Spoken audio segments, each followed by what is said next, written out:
Let's bring out Billy Bush. He is the former co-host of the Today Show. He was also on that other show. You know what happened. Billy Bush is over here. There you go. Give him a nice round of applause. He deserves one after all this time. How are you? Hello, sir. Thank you very much. So I had Kathy Griffin on last week, and I feel like this is my month to rehabilitate people who should not have been made to go away. This country. I'd like to get back to normal.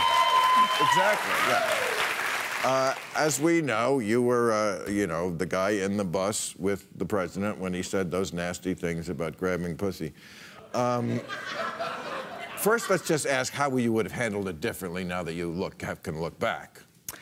Probably would have just changed the topic. I mean, I spent a lot of time with Trump back then because... Yeah, I didn't realize that you and Trump, you were... Well, I was the entertainment correspondent for NBC. And he was the cash cow. He was the cash cow. He was pulling 20 million viewers a week or something, so I'm with him 2-3 times a week. You had to kiss his ass. Yeah, sort of. I mean, you sort of meet them where they are. Or you can interrupt him, and then you know how volatile he is, right? So he'd be like, I hate Billy Bush. He's done. Moving on. Entertainment Tonight only. Forget Billy Bush. And then I have to explain why I lost the Trump, the big fish. Right. So, okay. So, and I'm sure everybody says this to you, but it is weird that he kept his job and you lost yours. Little irony. Yeah. And how has that made you feel the last year and a half? Shitty. Are you over it? I'm sure there was a period of bitterness. Yeah. Oh, yeah. It's definitely. It's in the beginning. You know, it's. Let it out. It's chaos, right? You got order in your life, and then all of a sudden, in an instant, you have chaos. Right. And you don't know what end is up, and there's paparazzi all over the place, and you're wondering, you're going to be okay? Am I done? I don't know. And then you go into the whole thing. But then you sort of come out. Oddly enough, the day that Trump walked into the Oval Office was the day that I walked into a self-help retreat in Northern California to sort of get back on my feet. It's called the Hoffman process. I go up there. And I'm 7 days off the grid. I'm like the guy from Ohio there who knew too little.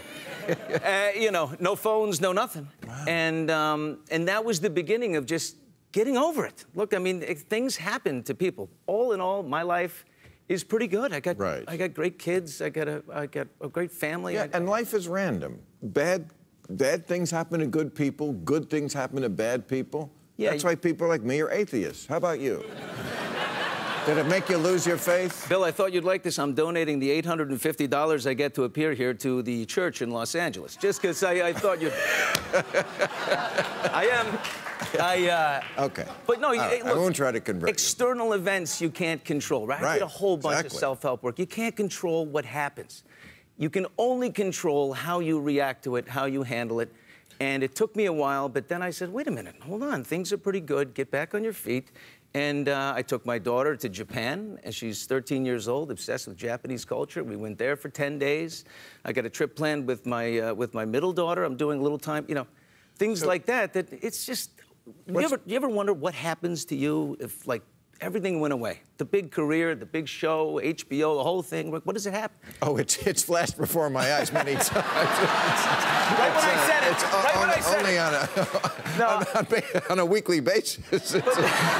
But twice already in the show so far. Yeah, exactly. But can I ask you a few things about Donald? Because you obviously do know him better than most. Well, I did. First of all, did he have a type? Like, you know, like in the Fire and Fury book, Michael Wolff says, you know, like his whole life was based around chasing women. Like Bill Clinton, he didn't have a type. I mean, I saw him on camera here and there, but I did host, you know, 4 Miss USA pageants and 4 Universe pageants for NBC at the time. And, you know, he's definitely you know, he would come backstage. All the reports you've heard of, you know, coming backstage and reviewing the guard, like, you know, Kim Jong-un reviews the military. He comes back with the tie that's too long past the belt and the overcoat. And yeah, but I think we know about Donald Trump, right? We know who the guy is. Well, the story that I love that I think is so indicative is when you called him on the ratings once. You said, because The Apprentice was like number 30, and he was saying it's number 1. Well, he's been saying number 1 forever, right? And finally, I'd had enough. I said, wait, Donald, hold it. Wait a minute. You haven't been number 1 for like 5 years or 4 years, whatever it is, not in any category, not in any demo. He goes, well, did you see last Thursday? Last Thursday, 18 to 49, whatever, last 5 minutes or whatever. No, I don't know that stat. No, I can't. So he's like, I told you. And then later, after when the cameras are off, he says, he goes, Billy, look, you just tell them and they believe it. That's it. You just tell them and they believe. They just do. And I said, okay. That's where we are. And so from that point forward, Access Hollywood was always number one when we were number two. But the fact that he can do that to America now, and because that's exactly what he does all the time. He just says it and they believe it, or enough people do. He never said he was sorry to you, right? I mean, he never said he's sorry. Did the phone ring? Yeah. Well, he didn't do it. I mean, in fairness, he didn't, leak the a tape. But I didn't want him to call. I don't want to talk about this. I haven't spoken to him in 4 years. I have to ask one more thing. Did you actually give him the Tic Tac when he asked for the Tic Tac? Because I always thought that. Sure, your Tic Tacs are right here. I always thought the Tic Tac was sort of like a Columbo episode. That was the little detail that showed that this wasn't just locker room talk. He was really going to do it. Of course, why else do you need the Tic Tac? No. If you're not going to kiss somebody, why, Billy, give me a tac? 13 years ago, I kissed a lot of ass, but that's where I drew the line. No Tic Tac. I don't provide. So you did not give him the Tic Tac? I did not give him. I draw the line. I'm so glad to have found that out, ladies and gentlemen. No Tic Tac. Okay. So you did 8 pageants, you said, with him. I just, when I was reading about that, I just was, and let me ask this panel this too.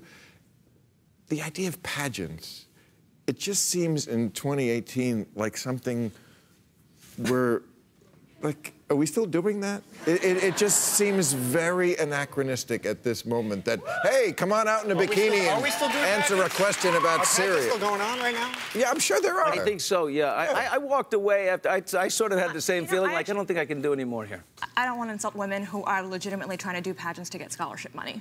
And I mean, no, but I mean, it's a sad thing. Many women do feel like they have to trade on their sexuality to get ahead in the workplace. And the scariest thing about the tape and how women like me, I think, viewed it wasn't necessarily just the interaction between you and Donald Trump, but was your colleague coming in afterwards and not knowing that everything that had been said in the room before her. And it affirms the suspicion we've always had that our men in the workplace won't respect us the same way.